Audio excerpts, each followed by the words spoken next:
My favorite game of all time is Katamari Damacy. I love Katamari Damacy and I really cannot understate that. This game is developed by Bandai Namco, which is interesting because they also developed Tekken and Soul Calibur, two franchises that I quite enjoy.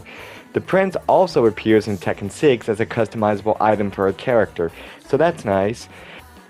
This game was originally released in 2004 for the PlayStation 2, but this is a remaster called Katamari Damacy Reroll, originally released in 2018 for the Nintendo Switch and PC, and later ported to the PS4 and Xbox in 2020.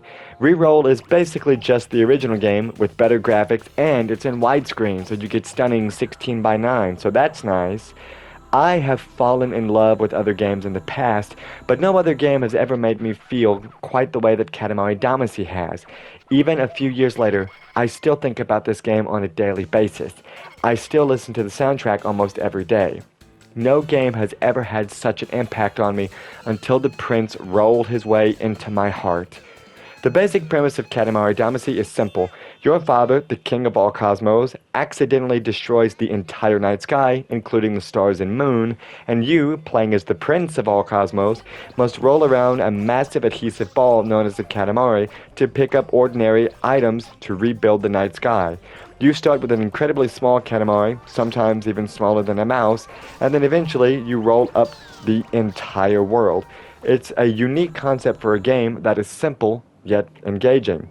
The Katamari is controlled with both sticks simultaneously, which may seem a bit awkward, but it's actually quite intuitive. You can roll sideways, quick turn, and even jump in the air. You can also stop and look around and observe the world around you, if you'd like. In most levels, you simply must reach a certain size with the Katamari within a certain time limit, or pick up so many of a certain item within a time limit. The timer is quite lenient, so you don't have to worry too much about rushing. You simply just pick up the items that are smaller than your Katamari, which leads to really interesting moments in which your Katamari becomes bigger and the world around you becomes visibly smaller, and new sections even open up for exploration. On two other levels, you must pick up the largest bear or cow-related item that you can find, but you must pick up non-bear or cow-related items to get the Katamari to the size where you can pick up the largest bear or cow items.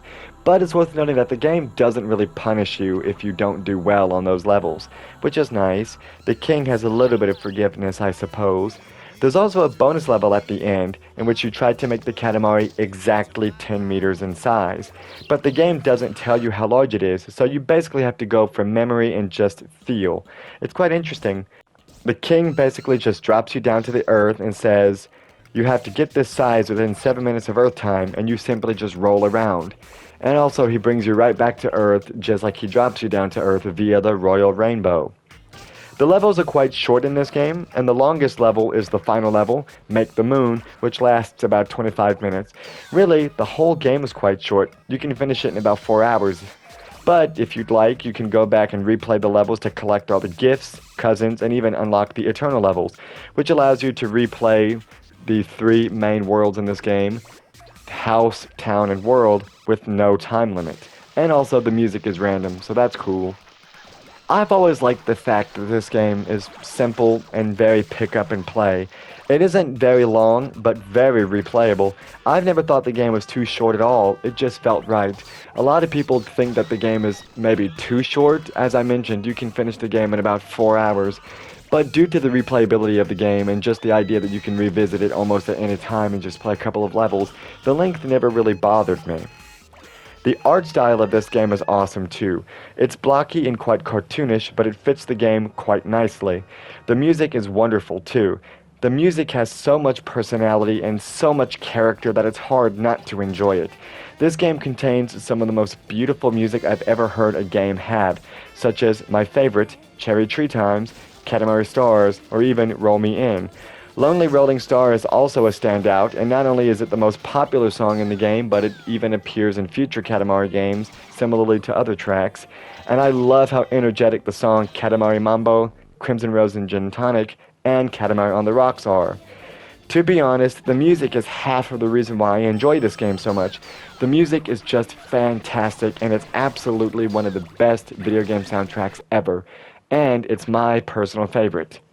This game also delves into a bit of cosmic horror, because you, with the Katamari, not only roll up food and household items and even animals, but eventually the Katamari can get so massive to the point where you can roll up other humans as well. And they very clearly are startled by the size of the Katamari and try to run away. Sometimes the Katamari is so big to the point where you can simply roll over a human and pick them up, but sometimes you have to knock the human down to roll them up. And sometimes, whenever you run into a police officer, they will just unload and open fire on the Katamari. And the game has this very cheerful music playing the entire time. And I think it's very interesting that there's this juxtaposition of the humans being very clearly scared of the Katamari and trying to run away from it. And you were just like, yep, I gotta roll you up, sorry. It's very interesting how that works. And plus, you literally roll up the entire world to make the moon. It's very interesting, and it's such a cool concept for a game. And the cosmic horror adds a little bit of intrigue to this game. I also love seeing how the Prince of All Cosmos will change on the bottom right to add goggles and snorkels anytime he's underwater. I think that's such an interesting detail. And it also proves that the Prince of All Cosmos apparently cannot breathe underwater, which is very interesting too because the Katamari does not lose its adhesiveness when it's underwater either. And I also love how when you roll up certain items in this game, it plays a certain sound effect. Like whenever you pick up a statue, it'll play this chime sound effect and the statue turns golden. And a lot of times when you pick up a human, you'll hear them scream, and the game will even show you what their name is, which I think is quite interesting too. Not for everybody, but for a lot of characters in the game. When you pick up animals, you'll hear their respective sounds, and even when you pick up a welcome mat, and you'll actually hear like a woman say welcome in Japanese when you pick it up, which I think is really awesome. And when you pick up the telephone for the first time, the king says, "Hello, this is the king," and the telephone even rings, which adds to the personality. Over the course of the game, you can collect cousins. You can see all of your cousins that you've collected on the Space Mushroom, and you can even get some pretty unique looking cousins along the way. You can even browse through a catalog of all the items that you've rolled up, many of which contain humorous and even ironic captions. My favorite is the checkbook, which reads, "A book filled with numbers. People smile or cry while reading this book. It must be a good novel." The descriptions seem to be written by the king or maybe the prince trying to describe what the items are used for and what humans do with them. It's another layer of charm on this already quite expansive mountain. I do have a bit of a personal connection with Katamari Damacy. I played this game in May of 2022 and it completely changed my life. I was going through quite a rough time and needed some sort of solace. I found it, or perhaps it found me. This game gave me the peace that I was desperately looking for, and I quickly fell in love with the game and its quirky charm. It's so vibrant, so full of life, and bursting with personality that I couldn't help but to be drawn into the world of Katamari Damacy. This game has so much personality and it's so filled with life that it helped to show me the beauty of life. I really wanted to roll the Katamari forever. I was completely unburdened playing this game. And I haven't felt that way about a video game before. Even video games that I absolutely love, video games that I cherish and adore, haven't quite made me feel the way that Katamari Damacy did. To me, Katamari Damacy stands above the rest. It really showed me the beauty of life. It gave me a will to live. I'm not sure what us humans did to deserve such a pure, wonderful experience, but I'm glad that this game exists. Keita Takahashi is a hero to me. And I hope that one day, all of us humans can see the beauty of life as I do. And maybe, just maybe, we can understand what life is really worth.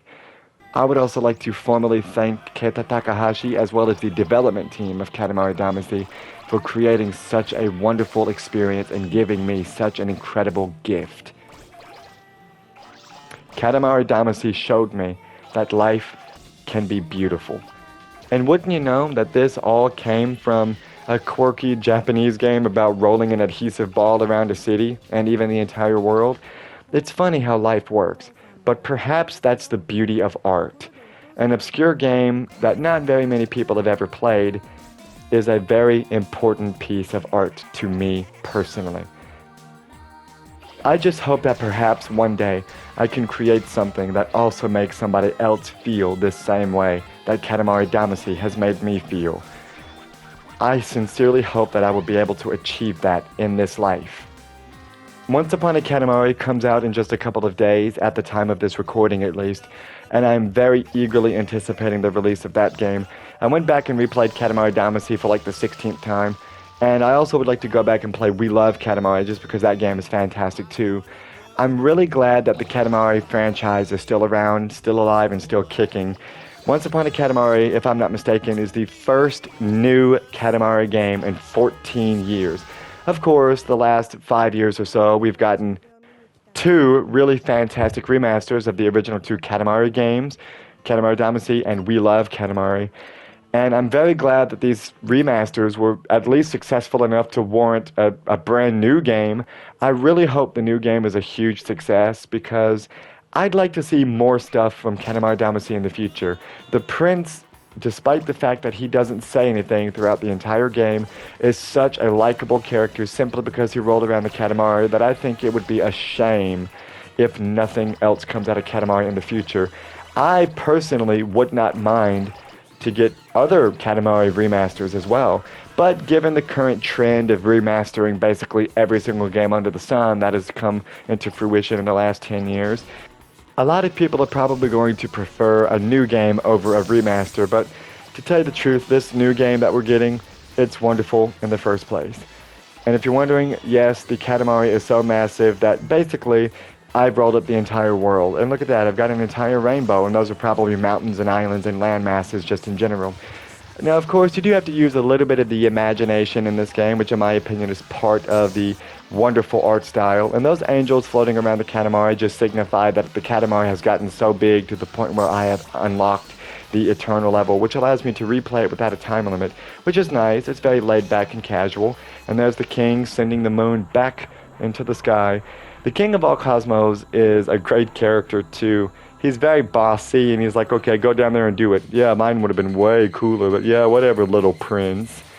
But I love Katamari Damacy. Just look at the personality that this game has.